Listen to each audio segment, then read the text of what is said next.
Hey guys, welcome back to my channel, and if you're new here, welcome to my channel. My name is Srish, and today I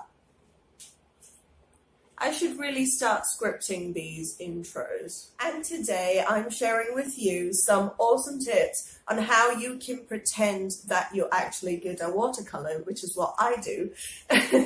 So one of the most popular themes in the bullet journal community in terms of watercolors is floral art, or drawing wreaths or leaves or painting flowers. And today I'm sharing with you some simple tips that you can use to create your own amazing florals for your bullet journal or for birthday cards or just for art's sake. So if you like this video, then please remember to leave it a thumbs up and hit that subscribe button down below if you haven't already. And let me know which of these florals was your favorite in the comments below, because I'd like to know which ones you guys actually like.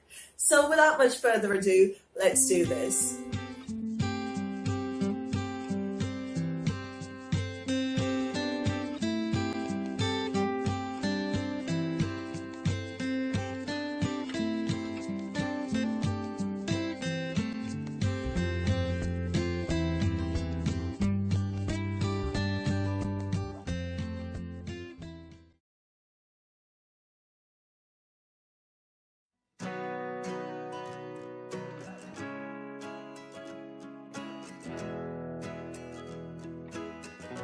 Okay, we're going to start out with a crowd pleaser and arguably the most difficult flower to paint. So with roses, you want to start with a really tight center and then loosen the petals up as you go out.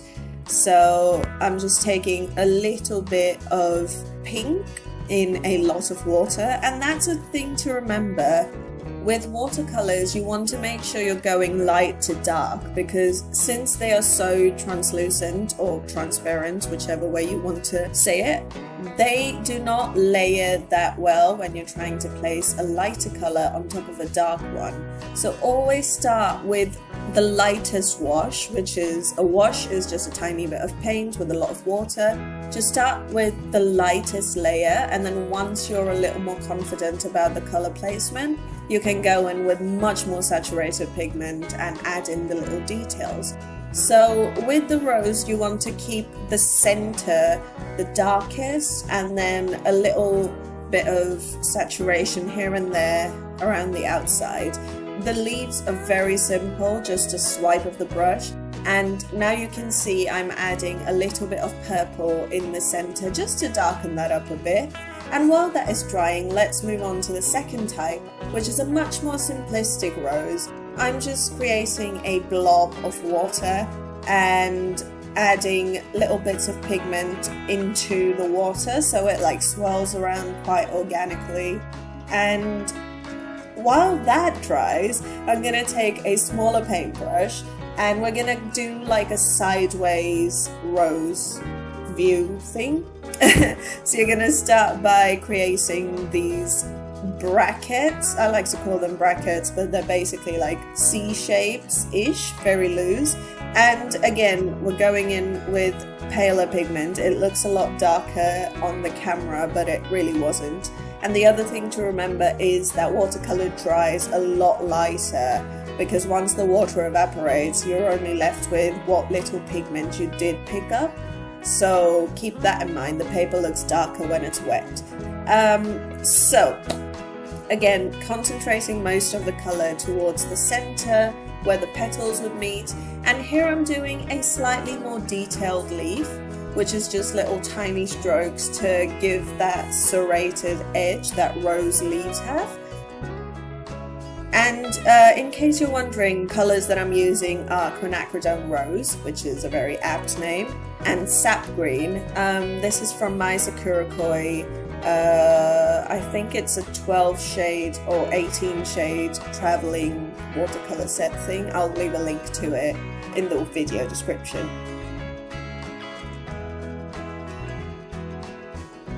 So another thing to remember with watercolors is that you have to be mentally prepared for happy little accidents. Water does not behave the same way that thick paint does, So you have to be prepared for things to not go perfectly and to not look exactly how you want it to the smallest details.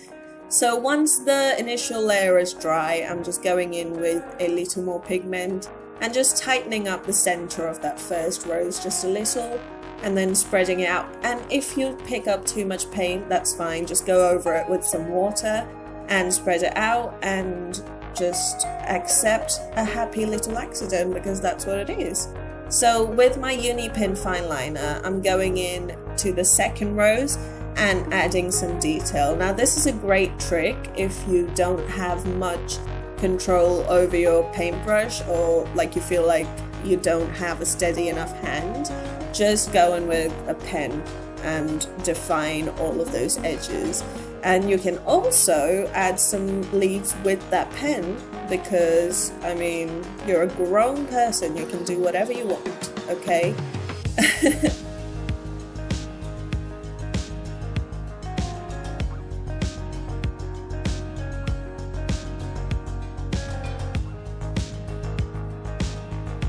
Going back to the first rose, we're doing basically the same thing that we did with the paintbrush.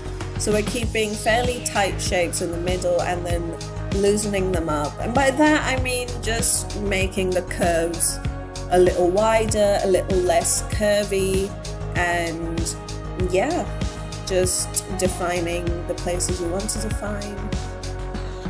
You can also go about defining the leaves, and don't be worried if you can see the white spaces. I feel like it adds a certain charm to watercolors. Like, as a perfectionist, it bothered me so much that the paint wouldn't do what I wanted it to do. But then I realized watercolor isn't acrylic paint. Watercolor isn't for realism unless you're like really that good. But it's mostly an expressionistic medium. That's just something you're going to have to deal with if you want to fall in love with watercolors like I have.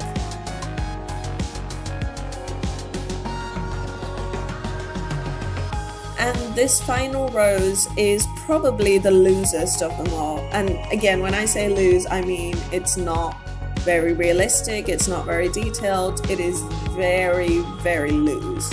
And I'm just adding a little bit of detail just to define the edges, because the paint is very pale against the paper.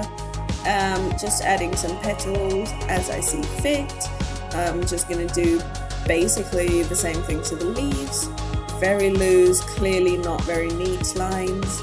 And I think that's it for our roses.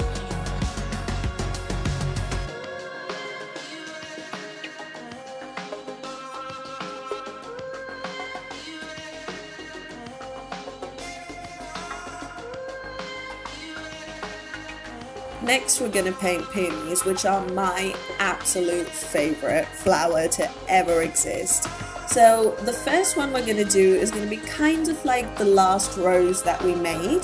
So we're going to start with a blob of paint water and then do these brackets all around it. And you can decide, before you start, you probably should decide actually which way you want it to face. So my first peony is going to be facing the right, as in your right, as you watch this. So I'm just going to create more of those looser brackets to the left side of it, which would be away from the center. And you can see me add in a stem, which I later changed my mind and I hate how it looks, but I'll show you how I go about dealing with it. Once that layer is dry, I'm going to add in more saturation. And again, you want to concentrate at the point, you want to concentrate the paint at the point where the petals meet, at like the base of the flower, because that's where your shadow would be.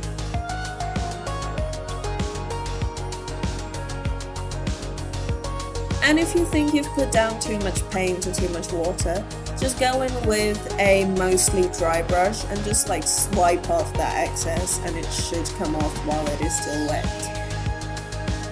And while that dries, we're going to go in and basically do the same thing but with a smaller brush. So it's going to be a peony that is much more tight and much more controlled, and slightly less all over the place than the first one. And I'm going in with a smaller brush, and the one top absolute most important tip that I can give you about watercolors is to preserve your highlights. Like I said before, you cannot layer on lighter pigment over darker ones because it just won't show up. So as far as possible, preserve your white spaces like you can see me do here, between all of the petals. And if you don't need that much highlight, that's fine, you can go in and paint over it. But if you do need it and there isn't any white space, you're going to have trouble trying to gain it back. And once that is dry, again, I'm going in and adding some saturation just close to where the base of the flower would be.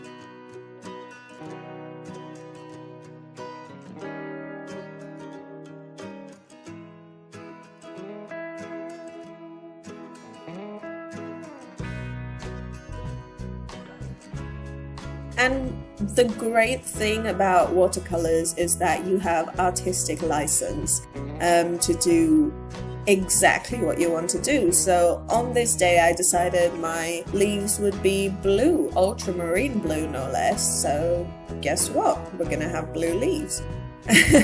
So this is the point in the painting when I realized I didn't really like the stem because the leaves looked so out of place. But anyway, we'll deal with that later. So the trick to creating like a hollow in the center of the peonies is to add a blob of really saturated or really dark color right between the innermost petals.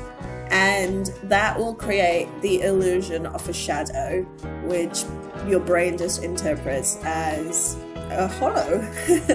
So as you can see, the realist in me cringed at the blue leaves, so she went back in with the green and decided that leaves were going to be leaves.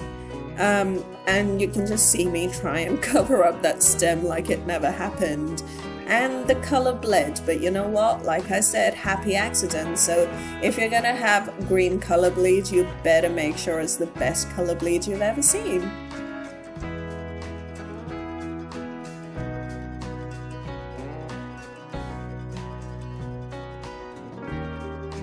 So again, with the second peony, we're gonna add in that hollow again. And you kind of want to make sure that the bottom edge of that hollow is really clearly defined, and the top edge can go all over the place, that's not a problem. We just want to show the petals standing against the hollow. I don't know if that's making sense, but when you look at it, the petals that are closer to you are going to be sharper than the ones far away from you, right? That's just physics. So it just adds a little bit more realism to it. Again, going over the leaves with green because, yeah, I'm a perfectionist. And once all of that is dry, we're gonna go in with the pen. And oh, by the way, the pen I'm using is completely waterproof, which is a great asset to have if you're going to be playing with watercolors like this, because there is no bleed, there is no transfer, and there is no feathering and stuff like that. And on the first peony, I'm trying to outline most of the edges of each petal just to add dimension, because it is very abstract without it. Like, it literally doesn't even look like a flower.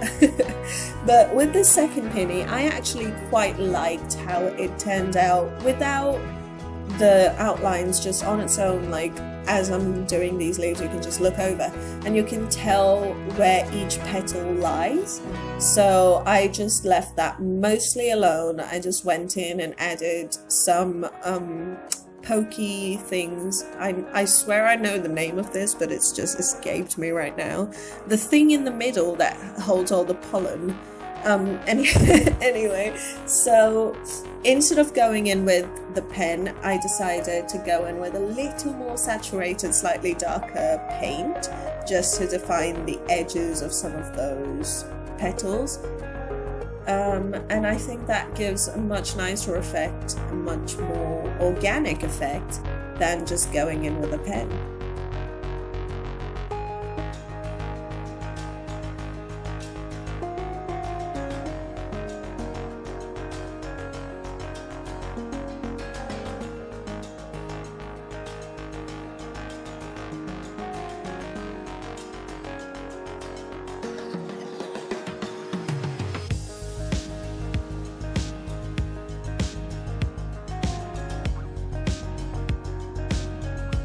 And the final type of flower we're going to paint today is the cherry blossom. So the first kind is going to be very simple. We're going to start by just using some brown paint to paint a branch. You can have little tiny twigs coming out of the sides or whatever. And then I'm just going in with very pale pink paint and just using a slightly drier brush than before, just so we can get some of those sharp edges. And then you can go in with some more water and some more paint and spread within the edges. The second type we're going to do is slightly more realistic and slightly more detailed. So we're going to start by drawing these 5-petaled flowers, and you want to make sure that the widest part of each petal is somewhere between the center and the outermost edge of the flower. Just like we've done with both of the previous florals, we're going to start by placing a little bit of a wash, starting from the middle out, and we're going to blend out the outermost edges, and then we're going to go in with even more saturated paint and place it right in the middle once this layer is dry. Well, mostly dry. So that's what you can see me doing right here.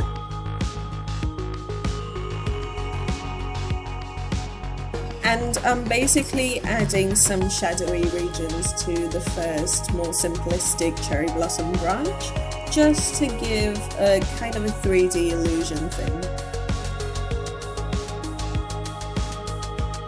And here's a great trick with watercolors. If you want to add diffused areas of highlight, you just go in with a clean wet brush and rub at the paint until you can see it kind of move around and lift, and then press a tissue really hard onto it and just pull it off.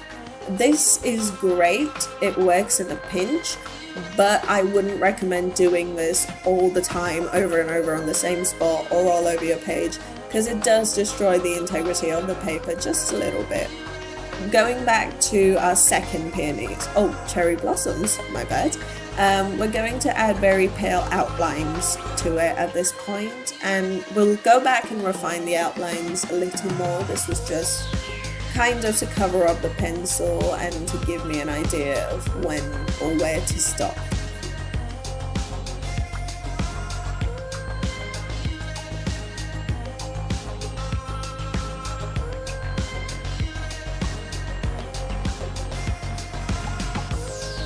So now I'm going in with a slightly more dry brush and adding in those pollen things. I still don't know what they're called. Sheesh. So those things flare out. I'm going to call them tentacles. So the tentacles flare out from the center out in all directions, but the center of the flower is kind of sunken, so it's not very well defined. So we're just gonna try and emulate that with some blown out paint, and we're just gonna shade that out with a little bit of water out towards the edges of each petal. I'm using a very fine brush. It's a 000. If you're looking for a really fine brush, that's a good number. Diameter, I don't know what that means. I don't know what those numbers mean. You would think I would know, having been painting for like 8 years now, but I don't. So anyway, we're going back in and softening out those outlines and letting that dry, going back to the first one. And this is a great idea to go back and forth, because watercolor requires patience, and sometimes going in with a blow dryer just isn't going to work because the paint will go all over the place. You just have to wait for the paper to absorb the paint, so you can always go back and forth between two design elements. So here you can see me going in with the pen and just defining the outlines of those petals, and that's pretty much it for our cherry blossoms.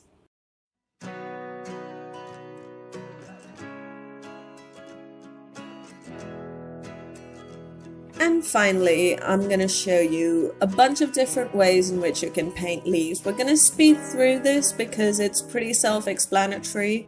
The bigger the brush you use, the more water it will hold, so the bigger your leaves or the more diffused your paint. When you're going with a dry, small brush, you can create many more details. You can use varying pressure to create these cool, like, tropical leaves. Or you could use the same amount of pressure to create this other kind of tropical leaf. And always remember to layer your paints. Or if you can't be bothered with any of this at all, you can always go in with your black pen and just create some leaves on blobs of paint.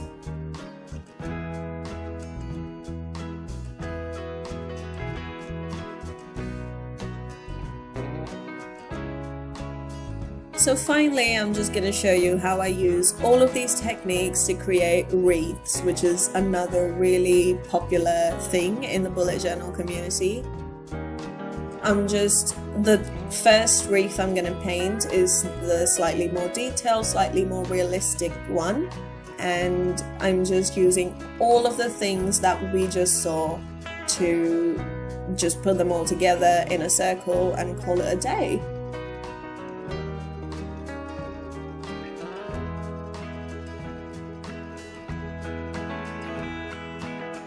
So you can see me use a mix of a wet brush technique and a dry brush technique, and that's just something you kind of need to get comfortable with. The more you play with watercolors, the more intuitive it will get. So just play with it, just have fun. And while that dries, we're going to go and do a much more simplistic wreath, where we're going to lay down just blobs of colour all over the place, kind of decide where the flowers are going and where the leaves are going. But we don't need to be too perfect at this stage, we're just marking out areas. And then we can go in and refine it with the pen later. So the first one is dry, and we can go in with the pen and add all the little details that I showed you earlier, just defining the petals and the leaves and the edges. And again, the more you chase perfection with watercolors, the more frustrated you will get. So just allow the paint to do its thing and just enjoy gravity working its magic, and you'll be much happier with your watercolors. And finally, when the second wreath is dry, I'm just going to go in and add all of the little details with pen. So you can kind of see why we laid down all of those blobs of colour, because when you go in with the pen, it just pulls it all together, and just adding a variety of leaves all over the place. And that's pretty much it for our floral and botanical tutorial.